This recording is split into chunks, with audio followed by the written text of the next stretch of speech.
va y aller? Malika Plâtre-Zaouli anime l'atelier Réduction des risques. Cette infirmière a été formée à la thérapie cognitive comportementale. Ses patients sont tous addicts, accros à l'alcool pour la plupart. En groupe, ils partagent leurs réussites, mais aussi leurs échecs. J'ai craqué lundi soir. En rentrant justement de là où habite ma mère, je me suis dit, je vais m'acheter à bouffer. Le problème, c'est qu'il y avait du bouteille d'alcool derrière la caisse, quoi. Et donc, j'ai dit, allez, une petite. Et j'ai pris la petite bouteille. Donc ça a été impulsif. Ouais. J'ai fait une cousinade ce week-end. Je me suis autorisé 3 bières, c'était la limite. Je me suis arrêté aux 3 bières, mais du coup je trouve que ça devient un peu...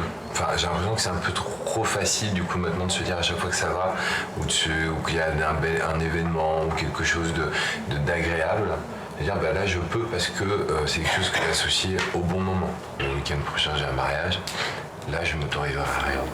Chacun choisit une méthode, soit pour diminuer les quantités absorbées, soit pour devenir complètement abstinent. J'ai vu quelqu'un boire un bon verre de vin rouge, et c'est vrai que je me suis imaginé, c'est vrai qu'un bon verre de vin rouge, une bonne bouteille, je me suis imaginé la sensation qu'on pouvait ressentir, et là j'ai eu comme une envie, ouais, mais j'ai pas eu de stratégie spéciale à mettre en place. C'est passé et puis je suis tellement déterminé, je sais que c'est hors de question.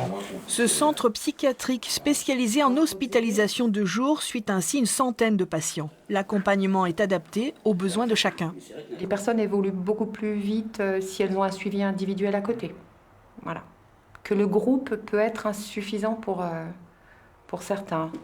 Rien n'est décidé avant d'avoir évalué précisément les troubles du comportement et leurs conséquences pour permettre de choisir des soins efficaces. La thérapie qui est vraiment mise en place ici, c'est une thérapie de réhabilitation psychosociale. En fait, on va chercher à rétablir, ça c'est le mot important, rétablir l'autonomie du patient.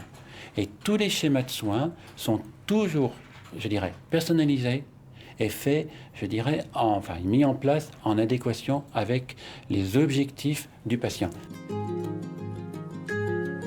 Vous, monsieur, mais vous n'avez pas l'air content, vous. Hein. Je suis paumé. Vous êtes paumé. Tout à fait. Alors c'est reparti, allez-y. Adipsy explore de nouvelles thérapies comme cette intervention d'artiste, mais toujours en lien avec le service universitaire d'addictologie de Lyon et le centre hospitalier Le Vinatier. Les besoins ne cessent d'augmenter. Les structures ne sont plus en mesure de recevoir de nouveaux patients et le problème c'est que ça décale les rendez-vous avec les patients, ça espace les prises en charge et on sait bien que pour certains patients à un certain moment de leur parcours ils ont besoin de ces prises en charge intensives qui sont permises par une structure comme Adipsy.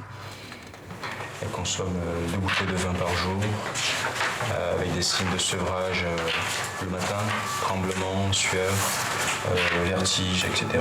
L'équipe pluridisciplinaire met en commun les informations relatives à chaque patient. Aucune décision n'est prise sans le consentement de tous. Et là, il faudrait qu'on fasse une prise en charge individuelle ou une prise en charge groupale? Avec elle, on peut partir sur du groupal. Ça veut dire qu'elle a encore pas mal de fonctionnalités bonnes pour pouvoir faire d'autres prises en charge. Les compulsions alimentaires, les jeux d'argent, le sexe, ces addictions font aussi l'objet de recherches. Le travail conjoint du corps et de l'esprit est une des forces de cette unité. Il permet aux patients d'abandonner petit à petit leurs conduites addictives. J'accueille, expire. Je ramène.